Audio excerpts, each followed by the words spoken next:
그러니까 예수님은 이 땅에서 영광을 받으셨습니다.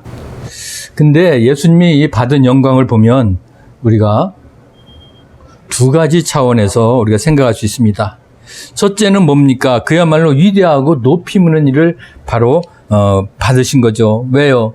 예수님은 그 제자들에게 진리의 말씀을 가르쳤고요. 또 예수님은 어때요? 기적도 행하셨어요. 심지어는 죽은 사람마저도 살리셨다는 겁니다. 그만큼 예수님은 모든 사람들에게 생명을 주셨고 바로 하나님이 자녀로 만드셨다는 거예요. 이렇게 위대한 일을 한 예수님은 바로 영광을 받으시기에 합당하신 분이라는 걸 알 수 있습니다. 또 다른 차원으로 보면 또 예수님은 아버지가 맡기신 그 희생의 일을 감당하셨어요. 그건 뭘까요? 바로 십자가에 그 자신의 목숨을 누구를 위해서? 우리 인류의 모든 죄를 위해서 그 일을 감당하신 것. 그것이 또 영광이라는 것입니다.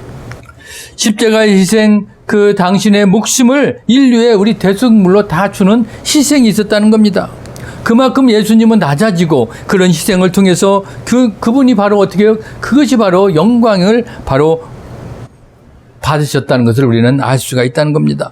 바로 사람들은 높아지는 것과 낮아지는 것에 그런 생각을 가지고 있지만 오히려 예수님은 어떻게 해요? 더 낮아짐으로써 더 높아졌다는 것을 우리에게 가르쳐주고 있다는 겁니다. 그만큼 당신의 희생을 통해서 영광을 받으신 것이죠. 낮아짐으로써 더 높아진다는 그런 상반대적인 그런 일들을 예수님은 하신 겁니다. 그래서 예수님은 우리 성경에 뭐라고 말씀했습니까? 자기를 높이는 자는 어떻게 해요? 반대로 낮아지고 자기를 낮추는 자는 어떻게 해요? 높아지리라. 예, 그렇게 말씀하죠. 그래서 예수님은 낮아짐으로써 높아지는 그런 역설의 진리를 직접 실현하신 분이기도 합니다. 우리도 하나님 앞에서 사람 앞에서 우리는 어떻게 해요? 그렇기 때문에 높아지는 게 아니라 어떻게 해요? 낮아질 수밖에 없는 거예요. 그러면 하나님은 그 낮은 사람을 세워올 것입니다. 높여준다는 거예요. 영광을 받으시기에 합당하게 만드신다는 겁니다.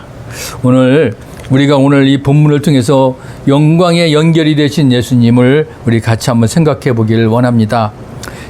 오늘 예수님은 유월절 전에 이제 제자들과 모여서 식사를 하게 됐어요. 유대인의 풍습에는 식사하기 전에 어떻게 해요? 우리가 늘 알다시피 깨끗한 길 원했다겠죠. 그래서 손과 발을 반드시 씻어야 됩니다. 예수님은 오늘 직접 그 제자들의 발도 씻겨 주셨다는 거예요. 그리고 식사를 하는데 예수님이 무슨 말을 합니까? 너희들 중에 한 사람이 나를 배반할 것이다. 그것도 그냥 배반하는 게 아니에요. 유대인들에게 나를 팔아 넘길 것이라고 말씀하십니다. 그때 제자들은 놀라버린 거예요. 아니 자기들이 그래도 뽑혀서 예수님과 3년 반 동안 열심히 예수님 말씀을 배운 그 제자들인데 우리들 중에 예수님을 배반하는 그런 사람이 나온다니까 그들은 어안이 벙벙했습니다. 그런데 그때 사탄이 누구 마음에? 유다의 그 마음이라는 그 유다의 마음에 들어가는 겁니다. 유다는 어떻게 해요? 그 자리에 더 있지를 못하고 식사 자리를 박차고 나가요. 왜? 네가 나를 배반한다는 그 얘기를 들은 유다의 마음은 어떻겠어요? 아마 견디기 힘들었을 것입니다. 결국 예수님은 이제 그가 나간 후에, 그가 누구요? 바로 유다입니다. 그가 나간 후에 오늘 본문이 시작하고 있어요. 뭐라고 합니까? 지금 인자가 영광을 받았고 하나님도 인자로 말미암아 영광을 받으셨도다 이렇게 말씀하고 있는 거예요. 이 말씀은 무엇입니까? 이미 예수님은 가는 길이 어떻게 해요? 준비되어 있다라는 것입니다. 근데 예수님은 그 준비된 일인데도 이미 영광을 난 받았다고 표현한 거예요. 왜? 이미 이루어지지 않은 일이거든. 미래의 일인데 지금 어떻게 해요? 과거처럼 표현하였다는 거예요. 아마 이 헬라에는 이처럼 그 미래의 일을 어떻게 해요? 이미 이루어진 것처럼 그렇게 표현하는 구절들이 그 당시 많이 양식으로 표현되고 있습니다. 그것은 무엇을 얘기할까요? 바로 하나님의 계획과 섭리가 반드시 이루어질 그 미래에 사용되는 이런 표현 양식을 오늘 여기에 사용하신 겁니다. 그렇기 때문에 오늘 예수님의 영광을 이미 받으셨다면 예수님을 보내신 그 하나님도 영광을 받으신다는 거예요. 예수님은 오늘 아버지의 뜻에 따라서 말씀하셨어요.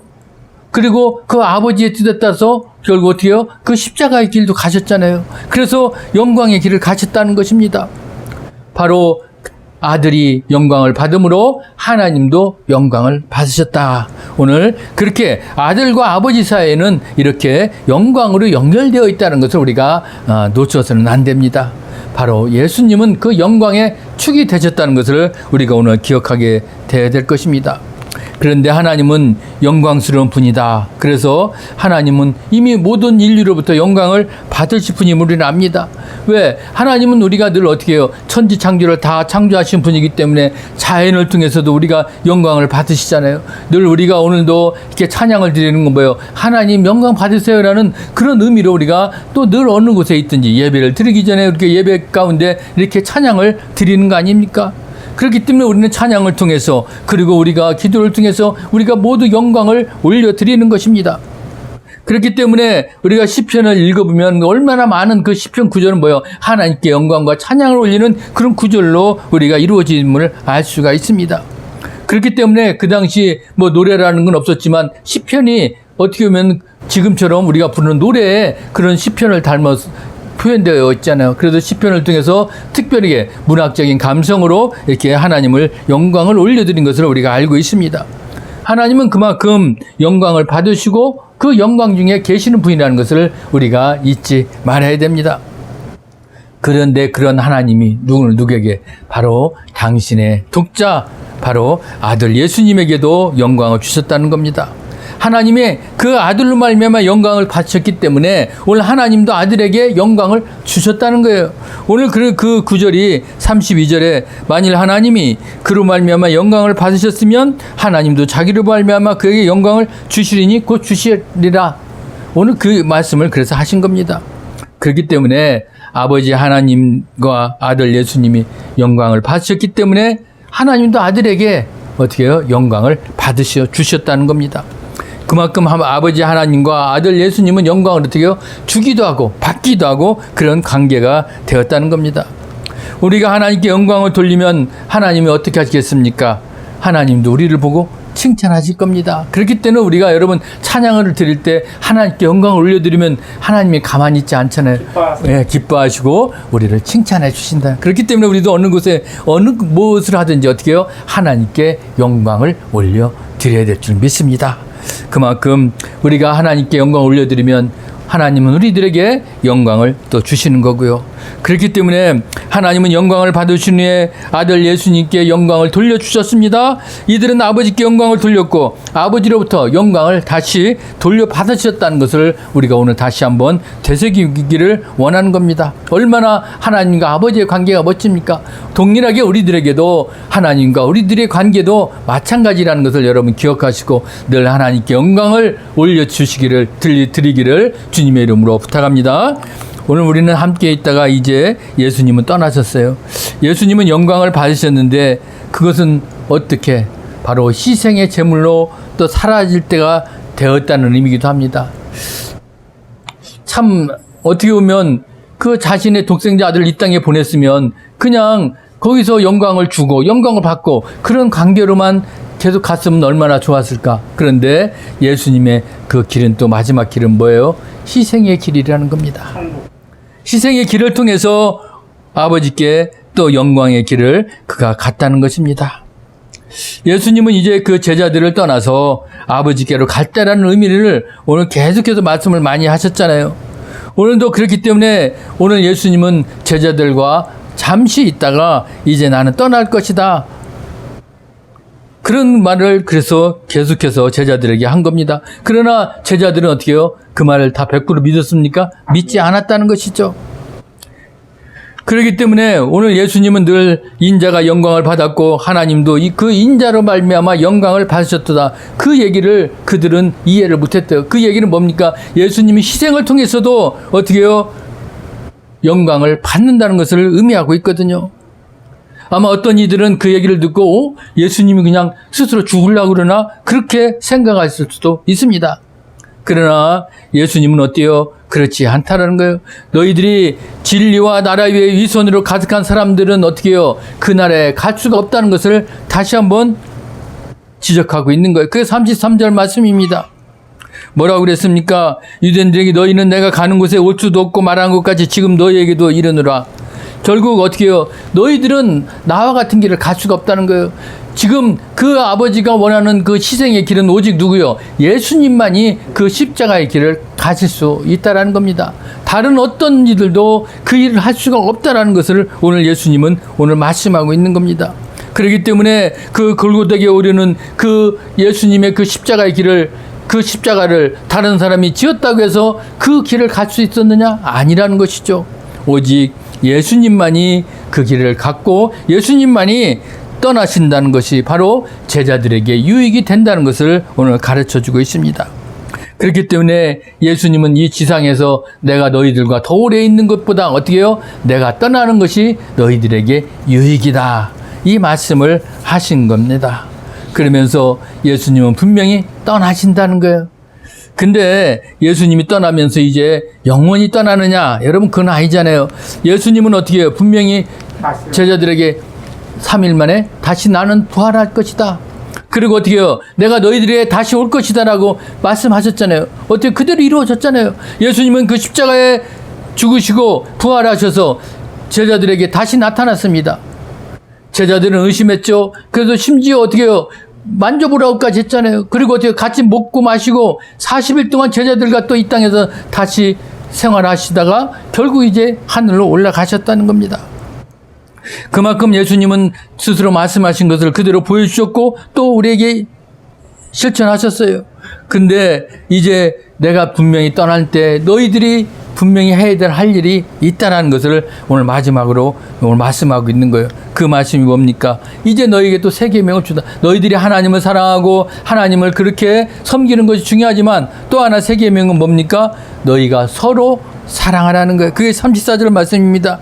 새 계명을 너희에게 주노니 서로 사랑하라. 내가 너희를 사랑한 것 같이 너희도 서로 사랑하라. 오늘 예수님은 제자들에게 새로운 계명을 주었는데 그것이 바로 뭐라고요? 서로 사랑하라는 것입니다. 참 예수님 제자들을 많이 사랑하셨죠. 근데 그것만큼 너희들도 어떻게 해요? 서로 사랑하라는 것입니다. 아마 이것은 예수님이 그만큼 간곡하게 부탁도 되겠지만 간곡하게 한 또 명령이라고도 볼 수가 있지 않습니까? 이것은 그냥 해도 되고 안 해도 되고 그게 아니라는 것입니다. 왜? 오늘 마지막 말씀에 딱 이제는 빼도 못하게 너희들이 나의 뭐라고? 제자라면 어떻게 해요? 서로 사랑하라는 거예요. 너희들이 서로 사랑하면 이로써 모든 사람이 너희가 내 제자인 줄 알리라. 이 말은 뭐예요? 너희가 서로 사랑하지 않고 서로 그렇게 지나면 내 제자가 될 수가 없다라는 겁니다. 예. 오늘 분명하게 예수님이 마지막에 얘기했어요. 너희들이 내 제자가 되고 싶고 내 제자인 줄 알면 어떻게 해요? 내가 새로운 계명을 준 서로 사랑하라. 이거를 분명히 지키라는 것이죠. 그것이 예수님의 증인으로 사는 일이라는 것입니다. 그런데 여러분 사랑은 일시적이 아닙니다. 사랑은 영원하다는 거예요. 우리는 예수님이 이제 다시 오실 때까지 주님이 우리를 부르실 때까지 우리는 이 계명을 지켜야 됩니다. 오늘 그것이 우리가 이 땅에서 주님의 제자로서 살아가는 우리들의 올바른 태도이고 자세라는 것을 기억하시길 바랍니다. 오늘 주신 말씀 우리가 다 아는 말씀이지만 이 짧은 말씀을 예수님은 언제 주셨다고요? 자기 제자들 중에서 자기를 배반하는 제자가 있다는 그 말을 하셨고 그가 떠난 후에 나머지 제자들에게 오늘 이 말씀을 주신 것은 나머지 제자들 너희들은 나의 진짜 제자다. 그런 마음이 들지 않았겠어요? 나를 배반하는 제자가 있는 가운데 얘기를 하면 예수님도 좀 꺼리낌 했었을 거예요. 그런데 분명히 저 유다는 나를 배반할 것이고 그렇기 때문에 그가 간 이후에 나머지 제자들은 나와 함께 갈 제자라는 것을 예수님은 아셨기 때문에 오늘 이 말씀을 주신 겁니다. 분명히 자기는 하나님께 영광을 올려드렸고 또 하나님은 오늘 예수님에게 또 아들에게 영광도 주시는 분이다. 그 얘기를 통해서 오늘 제자들 너희들도 하나님께 늘 영광을 드리는 삶을 살아라. 그러면 하나님 어떻게 해요? 너희들을 칭찬하고 또 영광도 부어주신다는 것을 오늘 강조하면서 예수님은 새로운 계명 뭐라고요? 너희들도 서로 사랑하라는 겁니다. 서로 사랑해야 너희가 진짜 나의 제자가 된다는 것을 오늘 말씀하고 있습니다. 그만큼 예수님이 우리에게 서로 사랑을 명하신 거, 이 아버지의 명령을 오늘 그들도 지키기를 원했던 겁니다. 여러분, 우리는 삶 가운데 어떻습니까? 우리가 여기서만 사는 건 아니잖아요. 우리가 예배하는 이런 공간에서만 영원토록 있지는 못하잖아요. 우리는 세상으로 나가야 됩니다. 여러분, 세상에 나가서 우리가 또 살아가잖아요. 그럴 때 우리가 내 세상에서 허락한 그 삶의 곳에서, 여러분, 우리는 세상 사람들과 비교되는 삶을 사는 건 어쩔 수 없습니다. 왜? 너 예수쟁이야, 너 예수 믿지? 그러면 그들이 생각은 어떨까요? 똑같이 우리와 같은 사람이야, 그렇게 생각할까요? 아니잖아요. 아직까지는 내가 예수를 믿는 사람이라면 뭔가 자신들과는 다르다는 것을 본인들도 느끼기를 원할 것이고, 그걸 우리는 또 어떻게 해요? 표현해야 됩니다. 그런 만큼 우리는 세상 가운데 주님을 믿는 제자라면 영향력을 행사해야 돼요. 그러려면 어떻게 됩니까? 서로 사랑하라는 거, 이 말씀. 우리가 힘들고 어려워도 어떻게 해요? 우리는 서로 사랑하는 그런 마음을 우리가 품고 세상 가운데 나가야 돼요. 그 얘기는 무엇입니까? 늘 우리는 낮춰지는 자세, 낮은 마음, 그리고 섬기는 마음이 늘 우리 안에 간직해야 됩니다. 예. 그게 있어야만이 우리가 거기서 서로 사랑하는 마음이 나오는 줄 믿습니다.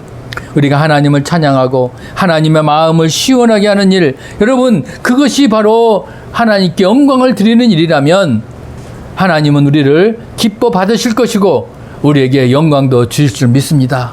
그러면서 우리들의 삶이 어떻게 해요? 늘 낮아지고, 그리고 서로 섬기면서 사랑하는 그런 귀하고 복된 우리 하나님의 자녀들이 다 되시기를 주의 이름으로 간절히 부탁합니다. 아멘. 오늘도 살아서 역사하신 아버지 하나님 감사합니다. 늘 우리의 삶의 자리에서 주님, 우리가 하나님의 영광에 쓰임받기를 원합니다. 그리고 세상 가운데 우리가 더 낮아지고 서로 사랑하는 그런 마음으로 오늘도 매일매일 기쁘게 나아가는 복된 시간 되도록 주님 붙잡아 주시옵소서. 감사하며 예수 그리스도 이름으로 기도드리옵나이다. 아멘.